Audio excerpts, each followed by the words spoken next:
Alright, and welcome back to the forecast card. MLB is officially here. As always, I'm not going to go very heavy on MLB for at least a couple weeks, just because you can't really trust spring training data, and you can really only take end of season 2024 season data with a grain of salt. But I'm going to probably try to find my three favorite plays, either that be totals or sides every single day, and run with those. Yeah. So let's get into my three favorite plays for MLB debut. All right, heading on to game number one, we have San Francisco at the Reds. Now, on paper, I think the Giants probably have a slight advantage in, I guess, talent. But I really love this spot for the Reds. Obviously, we're getting them in their home opener here. Logan Webb being an extremely shaky pitcher on the road. He's basically averaged a sub 2.5 ERA over the last few years at home, but once he hits the road, he has been averaging over a 4 ERA. His K rate goes up, but his walks skyrocket, and that's going to be a bit of a problem. Hunter Green, he's only been improving year over year. In 2023 at home, he had a 5.13 ERA over 40 innings. This year, over 80 innings, or last year, over 80 innings, he had a 3.38 ERA with a 2.505 on the road. This guy's really good. He's got a K rate that's better than Logan Webb.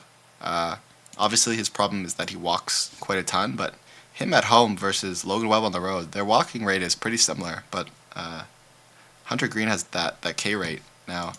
To add on to it, obviously, they got some power on the Giants. They just added Willie Adams. They still have Matt Chapman, Heliot Ramos, Patrick Bailey, Yastrzemski. These are all guys that can bomb the ball. But this is going to be at the Reds in Ohio, and it's going to be really cold there. The weather in Cincinnati tomorrow. It's going to be 14 degrees. It's going to be chilly. This is a San Francisco team that's been practicing in San Francisco weather over the last however long spring training. I think this is going to be a much more comfortable environment here for the Reds. More used to hitting in a bit colder, windier weather. I think the Giants might struggle a little bit. Again, Hunter Green been practicing in colder weather. Logan Webb used to pitching in colder weather or warmer weather. So with all those considered, I think this is going to be a good matchup. Either way, I'm excited to watch it. But I really do think that the Reds can pull this one out with a slightly better bullpen. So give me the Reds money line here. All right, heading on to game number two, we have Minnesota versus St. Louis. Twins versus the Cardinals. This is going to be a really good one. Obviously, the Twins have a lot more talent, better bullpen, probably the best bullpen in all of MLB this year, which is why I'm going to take the Cardinals in the first five. But Sonny Gray, historically, has really done well against this Twins team. If you look at his record, over 64 at-bats against the Twins, he's been awesome.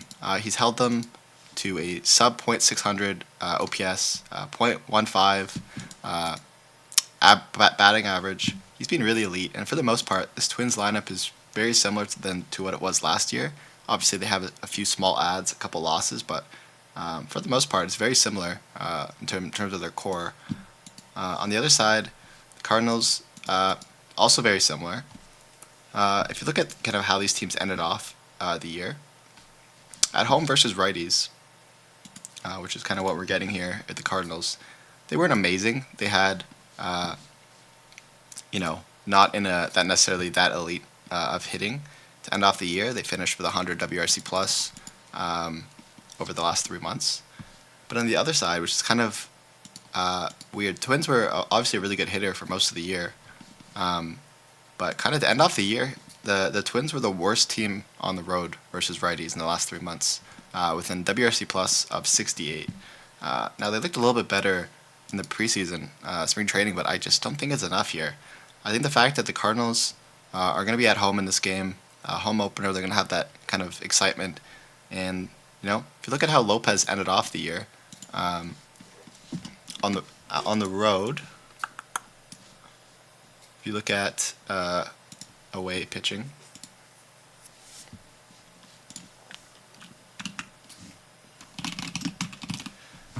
he didn't do great to end off the year. In 28 innings pitched in the last 3 months, he had a 4.52 xFIP. He really was not that good of a pitcher to end off the year. Obviously, he had spring training, a lot of time to get his arm right. But Sonny Gray at home finished off the year on a really high note. Over the last 3 months, yeah, 3.13 at home xFIP. Obviously, my model looks at a ton more stats than that, but just to give you, in my opinion, the two better stats when looking at how these two teams hit, I really like the spot. I think the Cardinals are either tied or winning in the first half. Obviously, tie is not a win, but I like to see a world here where they can keep this game close. I think Sonny Gray is just the slightly better pitcher than Pablo Lopez. We're getting them at home in a spot here where the Twins have really struggled to hit righties to end off the year. Pablo Lopez also a significantly worse road pitcher last year. 4.5 ERA on the road or 98 pitches, 98 innings pitched. That's going to be a bit of a problem. And we're getting Sonny Gray here at home, where he's been a significantly better pitcher. Last year at home, he had a sub-3 ERA on the road, over 5. So I think we're getting both pitchers in their natural environments. The spot where Sonny Gray plays the best. Minnesota can't hit righties against an elite Sonny Gray. Cardinals bats not necessarily that great, but I think they can get a couple runs here off of Pablo Lopez, being at home. I think it's gonna be a good game. I do think that Twins probably end up winning this game because I don't really like Cardinals bullpen, unless Sonny Gray can end up playing like 7 innings, which is kind of a lot to ask this early in the season. But yeah, give me Cardinals first 5 on the money line. All right, and for my third and last play of the day, I really love this spot here for Arizona. We already saw Steele play once already this year. He really didn't look good. Obviously, he was in a really weird environment against the Dodgers, but not a good start for him. Starting his year off with 11.25 ERA. In Arizona, if you look at how they ended off the year last year, at home versus lefties, or just in lefties again in general, they were the #1 team with 320 and 12 plate appearances. They had a WRC plus of 157. Now, this is a lineup that really does well against left-handed pitching. If you look into it a little bit more, on paper, this is a tough matchup for Justin Steele. Historically, he's given up an average of .333 over 72 at-bats playing against Arizona, an OPS of .861. He's really struggled against this Arizona team, whose lineup is very similar to what it was last year. On the other side, we have a hot pitcher matchup with Zach Gallen. He's been really good against Chicago. If you look at him, he's held the Cubs to over 87 at-bats, to a .207 average, OPS of .538. So matchup-wise, we're getting Arizona here against a lineup that's kind of struggled against Gallen in the past. We have Steele, who already had a really rough first game, probably going to be overthinking it, trying to lock in. But this is going to be obviously a matchup against a lineup that's done really well against him. For the most part, the core is the same. Ketel Marte, Corbin Carroll, Lourdes Gurriel, Josh Naylor, all 4 people that have done well against him in the past. Chicago, obviously, they added Kyle Tucker, which is going to be a huge improvement on their offense. But I still don't know if it's going to be enough. Kyle Tucker, historically, kind of a bit of a slower starter. I think Arizona here at home is gonna find success. They have the better bullpen than Chicago. Once Gallen and Steele head out, I think the Diamondbacks get to them. I really do. I have this modeled as I guess a .5 score run win over Chicago here, with the Diamondbacks putting up 4.81 to the Steels putting up 4.48. We're getting them at a pretty fair price. I think I got them at -125. Yeah. Obviously, the Cubs historically have been really good to end off the year against righties, but the fact that they have a bad matchup here makes you think that whatever Gallen's stuff is still going to be a bit too much here for the Cubs. Again, Cubs last year started off really shitty. I think it's going to be very similar, even with the addition of Kyle Tucker. So, give me Arizona money line to win their home opener. All right, and those are the 3 games that I am betting on the home opener for for MLB. In terms of leans, I really like the Jays in this spot here. At home in their home opener. Eflin's been a little bit shaky to end off last year. Berrios, you're either going to get an elite performance or a dog shit one. But I think with the addition of Anthony Santander, probably mispronouncing that, but I think that they're going to have some success here against the Baltimore team missing their star in Gunnar Henderson. So I think you can still get plus money for Jays money line. I might end up betting that, but we'll see. I don't really like to bet my favorite team just because, I don't know. Pirates first 5. Obviously, Skeens is still Skeens. but the Pirate bats kind of suck. Only reason I don't want to take this, it's very possible the Pirates don't have a single run in the first 5. But I think Skeens shuts out this extremely sad Miami lineup. Like, I don't even know most of these names. They got Conine, Mervis, Bride, Wagaman. It seems like they're just kind of playing a bunch of rookies and young players to see who can stick. So I think Pittsburgh here finds success against Alcanatra, who didn't really play much last year, if at all. I'm not even sure if he played. So I think the Pirates can get at least a couple runs off of him and win this first 5 minus 0.5. Angels money line. I think it's at like 150-ish right now. But again, still kind of fading the White Sox. They do obviously have some talent that can really hit the bat.